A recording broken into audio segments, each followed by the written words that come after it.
വാരാഹി നദിയിലാണ്, കർണാടകയിൽ. ജോഗ് വെള്ളച്ചാട്ടം ശരാവതി നദിയിൽ സ്ഥിതി ചെയ്യുന്നു, കർണാടക സംസ്ഥാനത്തിൽ. ശിവസമുദ്രം വെള്ളച്ചാട്ടം കാവേരി നദിയിലാണ് സ്ഥിതി ചെയ്യുന്നത്, ഇതും കർണാടകയിലാണ്.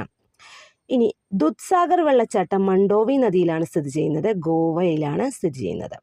കുറ്റാലം വെള്ളച്ചാട്ടം സ്ഥിതി ചെയ്യുന്നത് ചിറ്റാർ നദിയിലാണ്, അത് തമിഴ്നാട്ടിലാണ്. ഹൊഗനക്കൽ വെള്ളച്ചാട്ടം കാണപ്പെടുന്നത് കാവേരി നദിയിലാണ്, അതും തമിഴ്നാട്ടിലാണ്. പാപനാശം വെള്ളച്ചാട്ടം താമ്രഭരണി നദിയിലാണ്, അതും തമിഴ്നാട്ടിൽ. ലോധ് വെള്ളച്ചാട്ടം കാണപ്പെടുന്നത് ബുർഹ നദിയിലാണ്, ജാർഖണ്ഡിലാണ്. ഹുദ്രു വെള്ളച്ചാട്ടം സുവർണരേഖ നദിയിലാണ്, അതും ജാർഖണ്ഡിലാണ്. ബിഷപ്പ് വെള്ളച്ചാട്ടം സ്ഥിതി ചെയ്യുന്നത് ഉമിയം നദിയിലാണ്, മേഘാലയയിൽ. ദുവാന്ധർ വെള്ളച്ചാട്ടം സ്ഥിതി ചെയ്യുന്നത് നർമ്മദ നദിയിലാണ്, അത് മധ്യപ്രദേശിലാണ്. ഗാധ വെള്ളച്ചാട്ടം കെൻ നദിയിൽ സ്ഥിതി ചെയ്യുന്നു, മധ്യപ്രദേശിൽ. യന്ന വെള്ളച്ചാട്ടം നർമ്മദ നദിയിലാണ് സ്ഥിതി ചെയ്യുന്നത്, അതും മധ്യപ്രദേശിലാണ്. ചിത്രക്കോട്ട് വെള്ളച്ചാട്ടം ഇന്ദ്രാവതി